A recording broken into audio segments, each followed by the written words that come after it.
Good morning students. આજના વિડીયોમાં આપણે અર્થભેદ વિશે અભ્યાસ કરીશું. અર્થભેદ એટલે કે એક જ શબ્દના જુદા જુદા અર્થ થતા હોય. એમાં એવું પણ હોય કે જોડણીને કારણે પણ અર્થભેદ જોવા મળતો હોય છે. જોડણીને કારણે અર્થભેદ ઉચ્ચાર આપણે સરખો કરતા હોઈએ પણ એનો અર્થ અલગ થતો હોય ત્યારે આપણને જ્યારે વાક્ય રચના જે અર્થ પ્રગટ કરવા માટે આપણે વાક્ય લખ્યું હોય એ વાક્યનો અર્થ કંઈક અલગ જ થાય છે. એટલે લખતી વખતે ખાસ ધ્યાન રાખવું પડે કે આપણે શું કહેવા માગીએ છીએ અને એ અર્થ પ્રગટ કરતો શબ્દ કયો છે અથવા એની સાચી જોડણી કઈ છે. ગુજરાતી ભાષાની અંદર મોટાભાગે વિદ્યાર્થીઓ જોડણીમાં ભૂલો કરતા હોય છે અને જોડણીને મહત્ત્વ આપતા નથી. પણ જોડણીને મહત્ત્વ ન આપતા ઘણીવાર શું થતું હોય છે કે આપણે જે કહેવા માગીએ એના બદલે કંઈક નવો જ અર્થ પ્રગટ થતો હોય છે. ઉદાહરણ જોઈએ તો અહીંયા એક શબ્દ છે, એક વાક્ય એક દિન શબ્દ છે અને બીજો દિન શબ્દ છે. આ બંને વાક્ય આપણે જ્યારે શબ્દોનો ઉચ્ચાર કરીએ છીએ ત્યારે દિન અને દિન એવું જ બોલીએ છીએ. પણ લખતી વખતે એવું લખીએ કે એક દિનહીન માણસ હતો. બરાબર, આવું એક વાક્ય લખ્યું. એક દિનહીન માણસ હતો. આવું આપણે બે વાક્યો લખ્યા. આવું તમને સમજાવું છું કે ભાઈ જોડણીને કારણે જે અર્થભેદ થતો હોય છે ને આપણે લખતી વખતે ધ્યાન નથી આપતા ત્યારે એનો અર્થ કેવી રીતે બદલાઈ જતો હોય છે એની સમજ આપું છું. તો અહીંયા દિન શબ્દ જે છે એનો અર્થ થશે ગરીબ અને અહીંયા જે દિન શબ્દ છે એનો અર્થ થશે દિવસ. હવે આ બંને જે શબ્દો છે દિન અને દિન બોલીએ છીએ ત્યારે આપણને બંને શબ્દો કેવા લાગે છે? સરખા. પરંતુ જ્યારે વાક્યની અંદર આ દિન આપણે વાપરીએ તો આ વાક્ય સાચું બનશે કે એક દિનહીન માણસ હતો, એટલે કે એક ગરીબ માણસ હતો. પણ અહીંયા એક દિનહીન માણસ હતો તો અહીંયા જે આપણે દિન લખ્યું છે એનો મતલબ થશે દિવસ. તો એક દિવસહીન માણસ હતો એવું વાક્ય બને. સમજી શક્યા તમે કે અહીંયા આ દિન છે તો એક ગરીબ માણસ હતો એવું આપણે આ વાક્યનો અર્થ સ્પષ્ટ જોઈ શકીએ છીએ. જ્યારે બીજા વાક્યની અંદર આ દિન લખતા અસ્વરીવાળું દિન લખતા વાક્ય કંઈક જુદો જ અર્થ પ્રગટ કરે છે કે એક દિવસહીન માણસ હતો.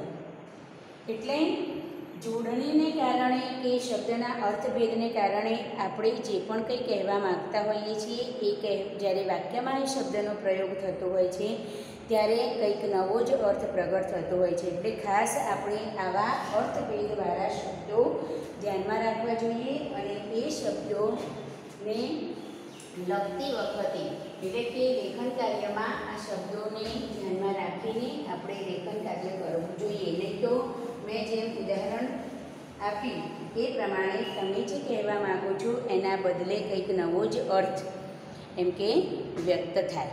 એટલે જોડણીને કારણે થતા અર્થભેદોના કેટલાક શબ્દો હું આજે તમને લખાવીશ એ તમારી નોટબુકમાં તમારે નોંધવાના છે અને એ પ્રમાણે ધ્યાનમાં રાખીને લેખન કાર્ય કરવાનું છે. જ્યારે જ્યારે એ શબ્દોનો ઉપયોગ કરવાનું તમારે થાય ત્યારે આ શબ્દોના અર્થ જો તમને ખબર હોય તો તમે એમાં સારી રીતે લખી શકો અને ભૂલ રહિત તમારું લખાણ બની શકે. બરાબર, તો તમે મારી સાથે સાથે નોટબુકમાં લખતા રહેશો. જોડણી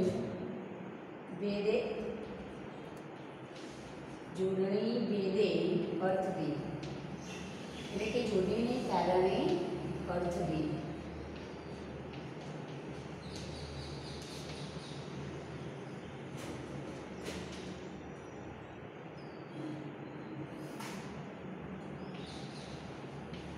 અકસ્માત અને બીજો શબ્દ છે અકસ્માત. અહીંયા ત ખોડો આપેલો છે અને અહીંયા ત ખોડો આપેલો નથી. બંનેનો અર્થ એકાએક અણધારી. એકાએક આનો અર્થ થશે અણધારી. અણધાર્યું અથવા અણધાર્યો બનાવ. અણધાર્યો બનાવ. બીજો શબ્દ છે અફળ.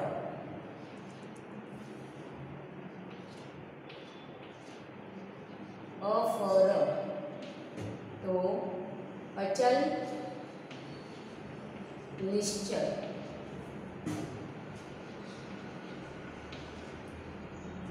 અને અફળ, અહીંયા ર છે અને અહીંયા અળ છે. બંનેને એ અળ અને રને કારણે અહીંયા અફળ એટલે નિષ્ફળ. જ્યારે આપણને કોઈ ફળ મળતું નથી અથવા તો આપણને કોઈ કાર્ય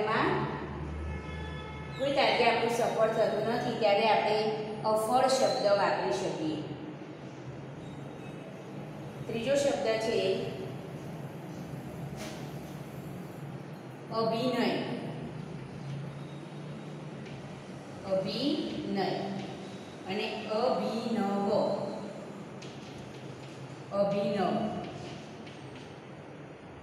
તો અભિનય એટલે અદાકારી. મતલબ આપણે કોઈ ફિલ્મ કે નાટકમાં જે કોઈ પણ પાત્રનો રોલ ભજવીએ એને અભિનય કહેવાય. જ્યારે અભિનવ એટલે તદ્દન નવું. તદ્દન નવું. અસ્ત્ર અને શસ્ત્ર. અસ્ત્ર અને શસ્ત્ર આપણે એવું કહીએ છીએ કે અસ્ત્ર શસ્ત્ર વિદ્યામાં તે પારંગત હતો. અસ્ત્ર શસ્ત્ર વિદ્યામાં તે પારંગત હતો. તો અસ્ત્ર એટલે ફેંકવાનું હથિયાર,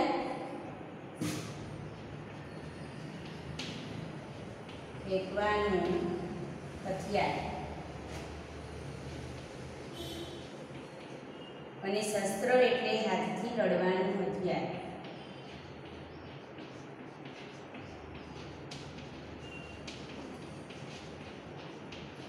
દાખલા તરીકે ભાલો તો ફેંકવાનું હથિયાર છે અને તલવાર એ હાથથી લડવાનું હથિયાર છે. એટલે અસ્ત્ર શસ્ત્ર વિદ્યા માટે પારંગત હતો એવું આપણે ઘણીવાર વાક્યમાં પ્રયોગ કરતા હોઈએ છીએ. પછી આકરું અને આકરું.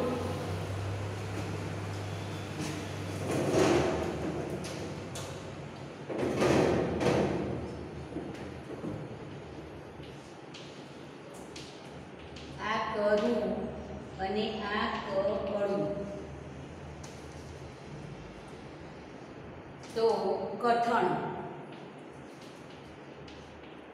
અને આકળું એટલે ગુસ્સે થનાર.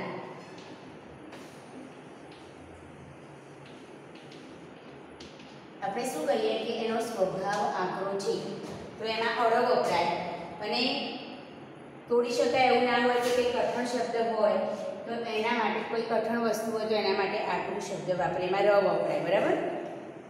આ ર એટલે કાળજી અને આળ એટલે આરો. વાંસળીએ ગોપીએ વાંસળી પર આળ ચડાવ્યું એમાં આળ આવે. અને આર એટલે કાળજી. કાળજી એટલે ન્યાયાધીશ. પછી ઇનામ એટલે બક્ષિસ અને ઈમાન એટલે પ્રામાણિકતા. હવે શબ્દો જ્યારે લખીએ છીએ ત્યારે એક શબ્દ મતલબ આગળ પાછળ શબ્દો કેટલાકના થઈ જાય. પ્રામાણિક લખતા હોય અને પ્રમાણિત.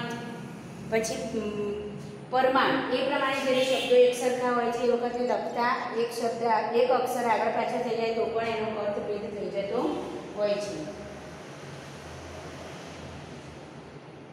ઇનામ એટલે બક્ષિસ.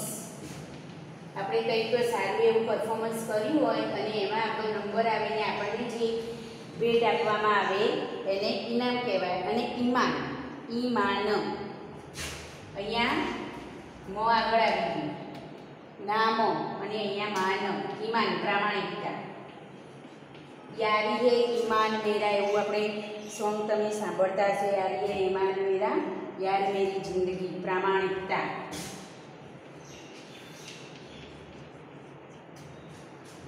ઉપહાર. ઉપહાર એટલે ભેટ અને ઉપાહાર એટલે નાસ્તો. અહીંયા એક માત્રા વધારે છે ખાલી. ઉપહાર એટલે ભેટ અને ઉપાહાર એટલે નાસ્તો.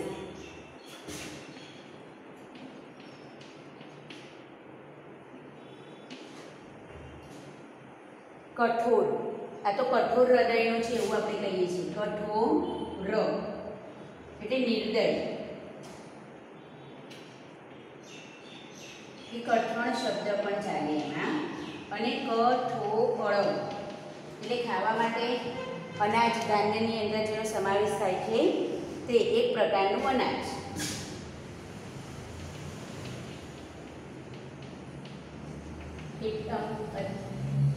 કેટલાક વિદ્યાર્થીઓ શબ્દો બોલે છે શું અને લખે છે શું એ એમને ખબર નથી હોતી, પરંતુ જ્યારે અમે એ લોકોના લખાણને જ્યારે ચેક કરીએ ત્યારે આવી બધી ભૂલો અમને નજરે પડતી હોય છે કે જ્યાં કઠોર શબ્દ વાપરવાનો હોય ત્યાં અળ લખ્યો હોય, પછી અહીંયા રની જગ્યાએ અળ લખેલું હોય, પછી અફરની જગ્યાએ રની જગ્યાએ. મોટા ભાગે તમે જોશો તો અહીંયા અળની જગ્યાએ જ્યાં રનો ઉપયોગ થયો છે, અળની જગ્યાએ જ્યાં રનો ઉપયોગ થયો છે ત્યાં અર્થભેદ આપણને એવા શબ્દોમાં વધારે જોવા મળે છે. અને આપણે અળને અને રને સમજવા પ્રયત્ન કરતા નથી અને જેમ તેમ આડેધડ લખાણ લખતા હોઈએ છીએ, જેથી આપણો જે વાક્ય છે એ વાક્યનો પૂરો અર્થ આપણે સ્પષ્ટ કરી શકતા નથી. એટલે આવી ભૂલ ન થાય એનું ખાસ ધ્યાન રાખવાનું.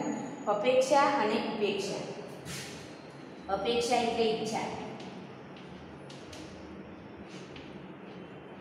કે મને તમારી પાસે આવી અપેક્ષા નહોતી, અથવા મને તમારી પાસે આવી અપેક્ષા છે. પિતાજીએ પુત્ર પાસે પોતાની અપેક્ષા વ્યક્ત કરી. બીજું છે ઉપેક્ષા એટલે તિરસ્કાર. ઉપેક્ષા એટલે તિરસ્કાર. તેના ઘરે મહેમાન આવ્યા પણ તેને તેઓની ઉપેક્ષા કરી, અવગણવું.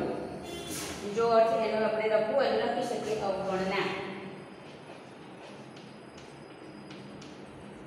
આ શબ્દો તમારી નોટબુકમાં લખી લો અને જોતા રહેવાનું, સમજતા રહેવાનું. સાથે સાથે તમારે જ્યારે જ્યારે પણ આ શબ્દોનો ઉપયોગ કરવાનો થાય ત્યારે તમારે બરાબર એને ધ્યાનમાં રાખવાનું અને લખવાનું. તમે આ શબ્દોને નોટબુકમાં લખી દીધા હશે. હવે આગળ કેટલાક શબ્દો હું તમને લખાવું એ પણ તમારે લખવાના જ છે અને એના અર્થ ભેદ જે થતા હોય એ ધ્યાનમાં રાખવાના છે. કારણ કે આમાં તો અસંખ્ય શબ્દો છે, પણ જ્યારે પરીક્ષામાં પછી પૂછાય, પરીક્ષામાં એવું પૂછાય કે આપેલા શબ્દોનો અર્થ ભેદ સ્પષ્ટ કરો, એ વખતે તમારે એક શબ્દને એટલે કે બંને શબ્દો આપેલા હોય, બંને શબ્દોની સામે એના અર્થ લખવાના હોય છે. એટલે ખાસ ધ્યાન રાખવાનું. અને અભ્યાસ કરતી વખતે કે જ્યારે પણ તમે લેખન કાર્ય કરતા હોવ કે કોઈ પાઠ વાંચતા હોવ કે કંઈ બી કરતા હોવ, એ વખતે આવા શબ્દો જ્યારે જ્યારે આવતા હોય ત્યારે તમારે એ શબ્દોને ધ્યાનમાં રાખીને લેખન કાર્ય કરવાનું છે. અબજ.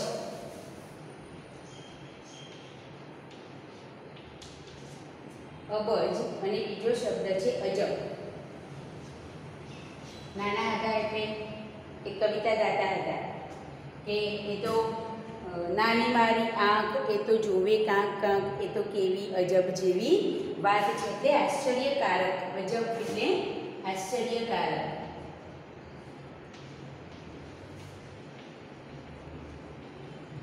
અને અબજ એટલે 100 કરોડ દર્શાવતી સંખ્યા. 100 કરોડ આપણે દર્શાવતી સંખ્યા એવું કહીએ તો અબજોપતિ છે. પણ અબજોપતિ બોલવાની જગ્યાએ એ અજબોપતિ છે એવું બોલીએ તો પણ ખોટું પડે, કારણ કે પછી એનો અર્થ તો થઈ જાય આશ્ચર્યજનક. તો એ આશ્ચર્યજનક પતિ છે એવું થઈ જાય ને, અર્થ આખો એનો શું થઈ જાય, ચેન્જ થઈ જાય. એટલે બોલતી વખતે, લખતી વખતે ખાસ ધ્યાન. પછી અલી. અલી એટલે ભમરો. હસ્વઈ વાળું અલી આવશે તો ભમરો, ભ્રમર. અને અલી એટલે સખી. ઘણીવાર કાવ્યની અંદર તમે અલી શબ્દનો પ્રયોગ થયેલો જોયો હોય છે કે સખી માટે અલી શબ્દ કહીને એને સંબોધન કરવામાં આવે છે. સખીને સંબોધન. ત્યારબાદ અંશ શબ્દ છે. અંશ એટલે ભાગ. અંશ એટલે ભાગ. અને અંશ બે માત્રા અને અનુસ્વાર. અંશ અને સસલાનો સ. વજનનું એક માપ છે. વજનનું એક માપ. આજ અને આજ.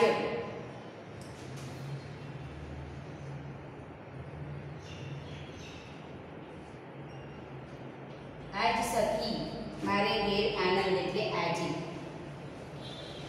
અને આ જ અહીંયા બંને સાથે લખ્યું આપણે. આ જ શબ્દ શું કર્યો? સાથે લખ્યો. જ્યારે અહીંયા આપણે સહેજ છૂટો પાડ્યો. આ જ તો નિપાત તરીકે શબ્દ વપરાયો છે. આ પ્લસ નિપાત જ. અને આપણે નિપાત કેવી રીતે આપણે લખીએ છીએ વાક્યની અંદર એ પણ તમને ખ્યાલ છે કે નિપાત જ્યારે લખતા હોઈએ ત્યારે નિપાતની અંદર આપણે શબ્દથી છૂટો પાડતા હોઈએ છીએ. અને એટલે તો આજ એ આજે અર્થ થશે. અને આ અને જ જ્યારે અલગ લખવામાં આવે ત્યારે એનો નિપાત તરીકે ઉપયોગ થયો છે. એટલે નિપાત શબ્દથી અલગ લખાય. એટલે આ જ એ જના અર્થમાં એટલે કે નિપાતના અર્થમાં વપરાય છે. આગળ આપણે જોઈએ તો આરસ અને આળસ. આ રસ આપણા ઘરમાં આરસના પથ્થર આપણે નખાઈએ. મંદિર બનાવવું હોય તો આરસનું બનાવીએ તો એ સંગે મરમર પથ્થર છે. સંગે મરમર. અને આળસ. આળસ તો બધામાં હોય જ છે. આપણા બધામાં સવારે ઉઠવાની વાત આવે એટલે આપણને આળસ આવે એટલે સુસ્તી. તો અહીંયા પણ ર અને અળને કારણે આપણને અર્થભેદ જોવા એટલે શબ્દના જોડીના કારણે આપણને અર્થભેદ જોવા મળે છે. આગળ આપણે શબ્દ જોઈએ તો ઉદર અને ઉંદર. હવે અનુસ્વારને જેમ લોકો મહત્વ નથી આપતા કે અનુસ્વારમાં શું. તો અહીંયા જુઓ બંને શબ્દો આપણને સરખા લાગશે અને પછી પેન જેમને તેમ મૂકી દઈએ આપણે. અને ખાસ ધ્યાન આપીએ નહીં કે ક્યાં અનુસ્વાર કરવાનું છે અને ક્યાં કરવાનું નથી. તો અહીંયા ઉદર એટલે પેટ થાય અને ઉંદર એટલે એક પ્રાણી છે. બરાબર. તો અનુસ્વારને કારણે આપણે ભૂલ કરતા હોઈએ છીએ. અનુસ્વારને મહત્વ આપતા નથી. કેટલાક વિદ્યાર્થીઓના લખાણ તો હું જોઉં ને નિબંધ ચેક કરતી હોઉં કે એવું તો એમાં તમે જુઓ તો અનુસ્વાર નહીં, વિરામચિહ્નો નહીં, આવા અને રસવઈ હોય એટલે કે વિરામચિહ્નો માત્રાઓ મૂકી હોય, એમાં હસવાઈની જગ્યાએ દીર્ઘઈ કરી હોય. એટલું લખાણ ખરાબ હોય છે. એટલું કોઈ રીતે એમનું લખાણ શુદ્ધ નથી હોતું. તો આવા વિદ્યાર્થીઓ ખાસ ધ્યાન રાખે કે લખતી વખતે જોડણી ભેદને કારણે અર્થભેદ થતો હોય છે. અને એ અર્થ આપણે જે કહેવા માંગીએ એ અર્થ પ્રગટ કરતા શબ્દનો જ ઉપયોગ લેખન કાર્યમાં કરે. આગળ શબ્દ છે ઉછળવું અને ઉછળવું.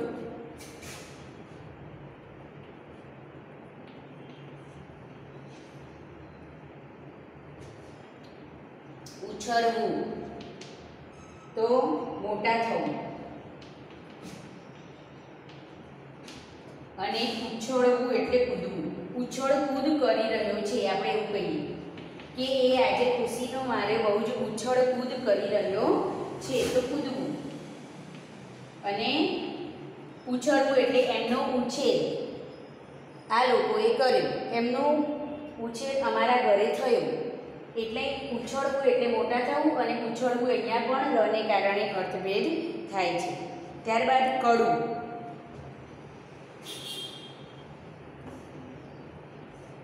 કડું તો હાથનું ઘરેણું. આપણે હાથે પહેરવા માટે એટલે કડું કરાવ્યું તો એમાં અનુસ્વાર આવશે. બરાબર. કડું એટલે હાથનું ઘરેણું. અને કડું એમાં અનુસ્વાર લખવાનો નથી એટલે એક પ્રકારની ઔષધિ છે. કડવી ઔષધિ. કડવી ઔષધિ. અહીંયા અનુસ્વારને કારણે પણ આપણને અર્થભેદ જોવા મળે છે. ત્યાર પછી કમર એટલે કેડ. કમળ એટલે કેળ, એટલે આપણે કમળ અને શરીરનો એક ભાગ. જ્યારે કમળ એટલે ફૂલ, કમળ એટલે ફૂલ. પછી કેશ એટલે વાળ, શરણાઈનો શ એટલે વાળ, બરાબર. કેશ એટલે વાળ. અને કેશ સસલાનો સ કરીશું તો મુકદ્દમો, કોર્ટમાં કોઈ બાબતે ચાલતો હોય એ મુકદ્દમો. તો આપણે એવું કહીએ કે ભાઈ કેસ ચાલે છે, બરાબર. એટલે અહીંયા તમારે ખાસ ધ્યાન રાખવાનું સ કયો વપરાય છે, કારણ કે શ 3 પ્રકાર: શ સસલાનો, શરણાઈનો શ અને ષષ્ઠકોણનો શ. આ બધા જ શ જ્યારે આપણે ઉપયોગમાં લેતા હોઈએ, એટલે કે લખતા હોઈએ, બોલતા હોઈએ, ત્યારે એનો અર્થ શું થાય છે એ સમજવું ખાસ જરૂરી છે. એટલે એ પણ ધ્યાનમાં લેવાનું. અને મોટાભાગના શબ્દો તો યાદ રહી જાય એવા છે, છતાં તમારે એનું પુનરાવર્તન કરતા રહેવાનું, જેથી તમે સારી રીતે એને યાદ રાખી શકો અને તમારા લેખન કાર્યને સિદ્ધ કરી શકો, અથવા શુદ્ધ રીતે તમે લેખન કાર્ય કરી શકો.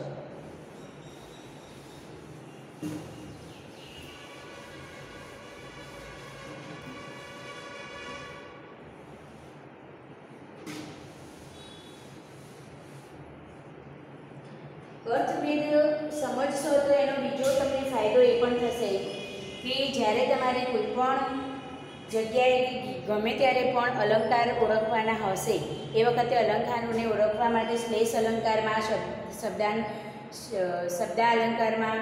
શબ્દાનુપ્રાસ અલંકારમાં અને યમકમાં જ્યારે આ એક જ શબ્દના બે અર્થ થતા હોય છે, એ વખતે તમને અલંકાર ઓળખવામાં પણ એના બીજો અર્થ ખબર હશે તે શબ્દનો, તો તમને ઘણો ફાયદો થશે અને સારી રીતે તમે એ અલંકારના પ્રશ્નો પણ લખી શકશો.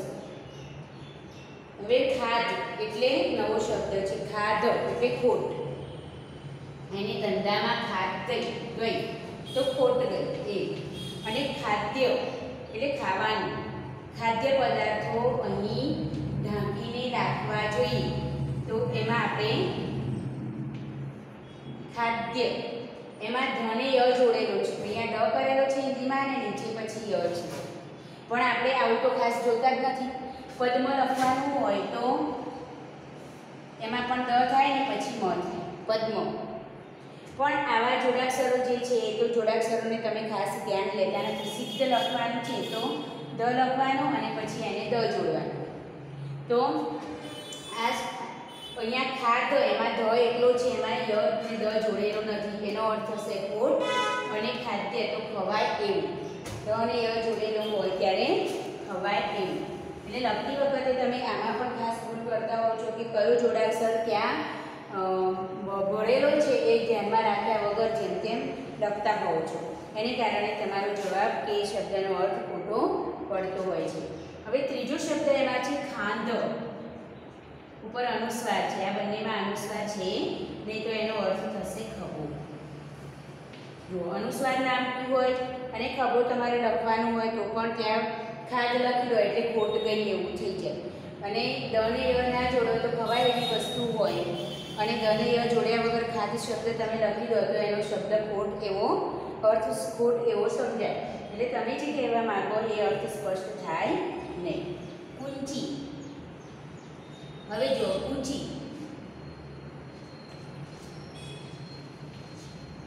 ઊંચી દીર્ઘ ઊંચી, ઊંચીમાં દીર્ઘ ઊંચી, ત્યારે મગોલ્લો થશે, તળપદો શબ્દ છે. જ્યારે ઊંચી, ઊંચી, ઊંચીની અંદર અનુસ્વાર મૂક્યો ઉપર, અહીંયા અનુસ્વાર નથી, અહીંયા અનુસ્વાર છે તો ચાવી,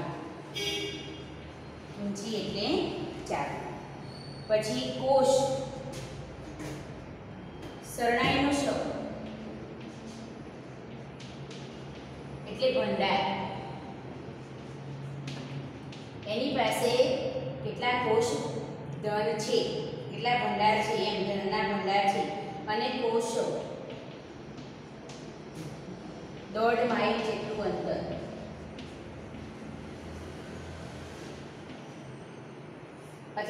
બીજો શબ્દ કહીએ ગાઉ, આટલા ગાઉ કાપી. એટલે જૂના જમાનામાં આપણે ગાઉ શબ્દનો ઉપયોગ કરતા, અત્યારે આપણે કિલોમીટર જેવા શબ્દનો ઉપયોગ કરીએ છીએ, પણ જૂના જમાનામાં આપણે ગાઉ કે કોષ શબ્દનો ઉપયોગ કરતા. હવે ગુણ, ગુણ અને બીજો શબ્દ દીર્ઘવ છે ગુણ. તો અહીંયા ગુણ એટલે મૂળ લક્ષણ, એનામાં કેવા ગુણો છે, સારા લક્ષણો છે એવું કહીએ છીએ. અને ગુણ એટલે થેલો. એક ગુણ ઘઉંની દાનમાં આપી, ત્યારે ગુણ લખવું હોય તો દીર્ઘવ લખવું પડે, અને એનામાં સારા ગુણો છે તેવું કહેવું હોય ત્યારે ગુણ એટલે હસ્વ ઉવાળું હસ્વ ઉ એમાં આવે.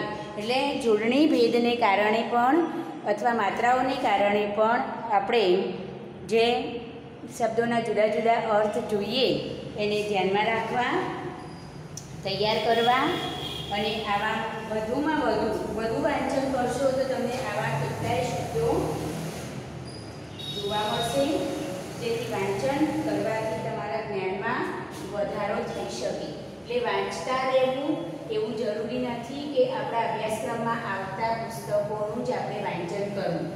એ સિવાય પણ તમે સામાયિકો વાંચો, સમાચાર પત્રો વાંચો, અને અન્ય નોવેલ કે સારી વાર્તાઓની બુક્સ હોય એ જે તમે વાંચો એમાં પણ તમને નવા નવા શબ્દો અને અર્થ જોવા મળે. દિન અને દિન એ તો તમને બધાને ખ્યાલ જ છે. ચીર અને ચીર, આમાં ખાસ ધ્યાન રાખવાનું છે. ચીર અને ચીર, બરાબર. બંને શબ્દમાં ચીર એટલે લાંબા વખત સુધીનું, લાંબા વખત સુધીનું, અને ચીર એટલે વસ્ત્ર. આપણે લાંબા વખત સુધીનું, અને ચીર એટલે ફાડ અને તિરાડ પણ થાય. શેરડીની ચીર કરીને આપો એવું આપણે કહીએ, નાના છોકરાની શેરડીની ચીર કરીને આપો તો એની ફાડ કરીને આપો એટલે બે ભાગ કરીને આપો. ચીર એટલે વસ્ત્ર અને ચીર એટલે લાંબા વખત સુધીનું.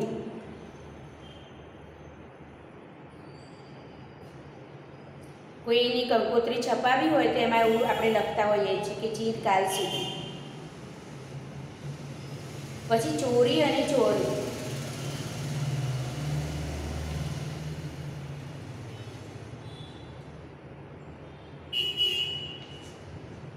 ચોરીમાં સીધો માત્ર આવશે અને ચોરીમાં ઊંધો માત્ર આવશે. ચોરી અને ચોરી, તો ચોરીમાં ચોરવાનો ધંધો એટલે કે એક પ્રકારનો ધંધો છે.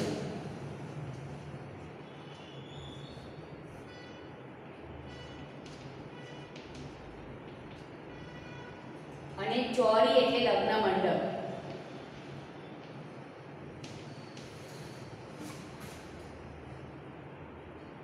હરી અને હરી,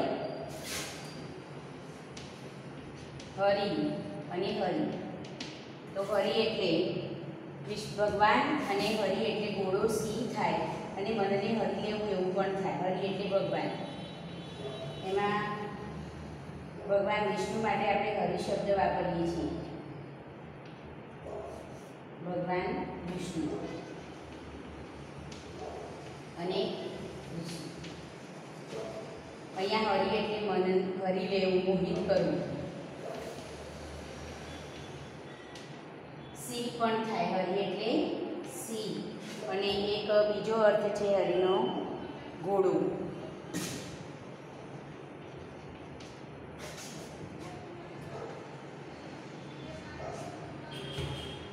પાણી અને પાણી,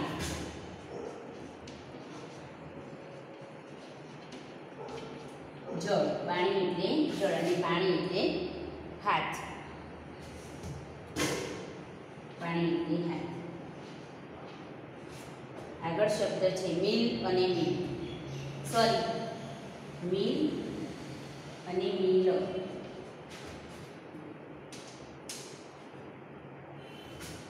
યંત્રથી ચાલતું કારખાનું મિલ એટલે, યંત્રથી ચાલતું કારખાનું. અને મિલે એટલે અંતર પણ થાય. વિરોધી જમાવટ, વિરોધી જમાવટ.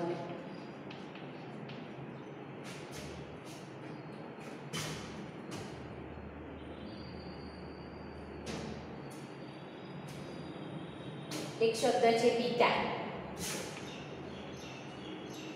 30 નંબરમાં પિતા એટલે પિતાજી આપણા.